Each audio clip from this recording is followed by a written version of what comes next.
Hello and welcome to another modelling video. This is Alan from the Fumikane at YouTube with another build. A fairly long project that's taken me over the past 2 years since the release of the Gundam Build Fighters Tri Super Fumina kit. The idea was to do a squad of 3 in various different outfits, depicted from the show, testing out some scratch building, airbrushing and figure flesh tone skills. At the time, bit of a warning, not the best work, but experimenting and learning along the way. Later on, the final project does close the gap and show the difference of my works from back then and how they are today. We're greeted with our usual high grade assortment, 10 runners, 2 of them being polycaps, 1 a poly material of the apron and other bits of clothing, which does become a challenge to work around when not doing the out of the box version. Stickers that also include facial features, internal eyes that are molded funny with a lens.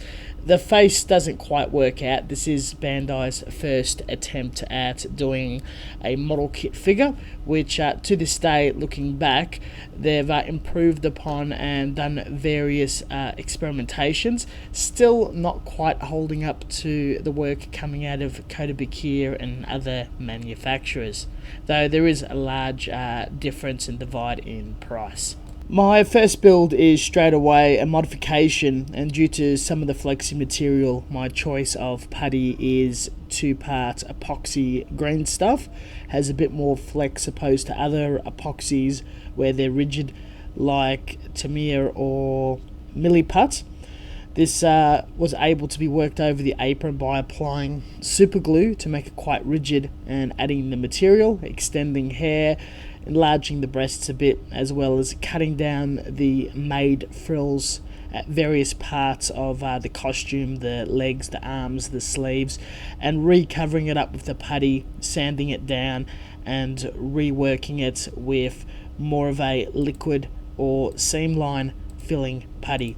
There's holes in the head that accompanied the maid hat and other areas that also had to be covered and reinforced to display regular hair. None of the modifications were particularly difficult, and looking back, my sculpting was quite rough, which would have encountered quite a bit of cleanup in sanding and recovering.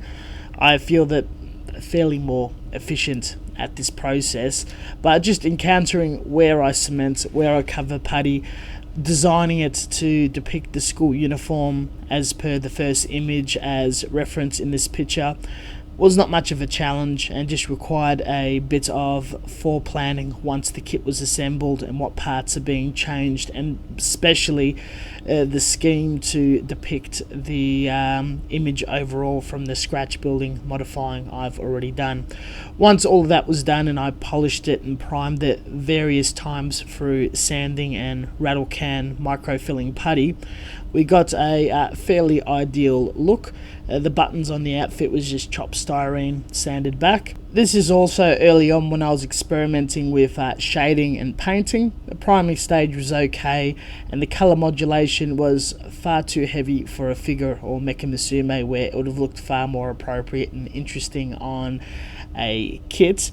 Just the whites looked more grey and concrete-ish rather than a plush white outfit or trim or clothing, even dirty. However, overall, could not complain too much. It was just fun comparing reference material and recreating it into this figure. The face, even though terrible from a sculpt point of view, I did okay covering the cheeks, eyebrows, whatnot. Painting it, I did fail in that regards to why it doesn't look too crash hot. The eyebrows and eyeliner just didn't match up with the eyes, giving it a slightly awkward look. Attempted to touch up the face, didn't work out, but the overall scheme of the heavy shading and the stylization, I'm fairly content with it. It's a nice background piece. It pretty much shows development in modelling. I actually do like it. Gives me a feel of an older vintage anime figure back from the 90s, and the modelling efforts then doesn't quite cut it due to the feedback I got with modern modelers. The three of these models were being built, snapped, modified around the same time within a period of a couple of months. Some of them built in a 2-week period, painted it in a 2-week period in between other projects. The first one done fairly quickly, the second one even quicker than that. Even with all the criticism after just purely being snapped, the model was very sought after by scale modelers, and tons of customs were put out there with great amounts of skill in painting, scratch building, whatnot. It was quite the challenge to finish something quickly and put it out there, especially with the modelers from Asia and Japan. Sourcing one straight after release was very difficult, and generally they were expensive on shelf. Did take a while to acquire all three of them. Model 2 was meant to be out of the box, or at least showing the made yellow scheme as per the box art, the other two being closer resembling outfits depicted in the anime. As it was to look out of the box, there was quite a significant amount of work that did get sunk into it and can be confused as just snapped and coloured, getting rid of a lot of very awkward and weird aspects of the model, as well as having a little fun, such as dremeling out the cleavage and re-sculpting some sort of semblance of breasts, covering the eyebrows, and dealing with quite troublesome seam lines around the legs, the arms, to give a nice flawless flesh tone, and especially the flash marks along the mechanical arms holding the backpack cannons. The sanding that did take quite a while for each project. This would be the project that would help perfect my seam line filling abilities and creating a few new tutorials around squadron and dealing around panel lines. I would accompany this by widening the peg holes, shortening pegs, applying a little bit of super glue, putty, and then sanding it down with a follow-up. Later on, I would use Mr. Hobby liquid putty, which would help even further in the follow-up process. With the super glue and not being such a tight joint gluing together, I would never get cracked seams again, or even having any problems with sinking seams or whatnot when it came to the priming painting process. All the seams, and some of them are really bad on this kit, really drilled that into home, doing it 3 times, which got very tiring, and we'll talk about the abandonment of this project. This would also reinforce the use of priming multiple times, discovering different properties, and experimenting with various micro-filling primers, plus storing parts in Ziploc bags not to lose them with 3 identical kits. Later on, we went straight into priming and painting following the other one. Tried to be a little more smooth with the shading and the gradients. Still, the white was far too grey and far too aggressive. Kind of looked a bit concretey, dirty, but a far huge improvement with more stark white elements to the white clothing bits. Yellow came out fairly well without being too filthy. From a distance, quite nice. The flesh tones as well as the face was a huge improvement from the very first, but a far cry from being good enough to stand up to my peers online. At the time, I was fully aware that these did not go up to scratch comparing to the wonderful customs I mentioned coming out of Asia and Japan, though with the effort given, pretty pleased with the outcome compared to what was coming out snapped, and how disappointed the snapping community was with just the overall line and their experience with offerings elsewhere.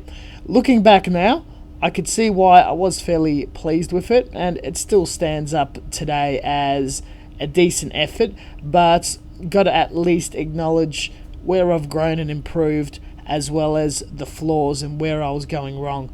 Holding it up and doing a video showing various builds in a single process over a long period of time is quite helpful in showing growth and Never intended it to be like this, but pretty interesting and fun. I really dreaded finishing the final build and getting around to it after being abandoned for so long, and creating this video staring down the barrel of old work, and especially popular old work. They're going down memory lane and remembering my thought process, what I was doing, how I was going about it, and how I saw myself to today. Very, very interesting, and I'm glad it's being documented now. The final build I started halfway between the others and really got heavily involved once they were finished, though being overly ambitious and outside of my comfort zone, especially feeling a bit down due to the results of the other two, and wishing and being hungry to get into new projects, a resin kit, as well as a couple of Gunpla Builders World Cup entries, one of them taking far too long, being damaged and picked up again. This has been shelved for more than 2 years. Various times I picked it up to sand, apply a little more detail and put it away, especially with heavy epoxy sculpting and dremeling, stashing it away.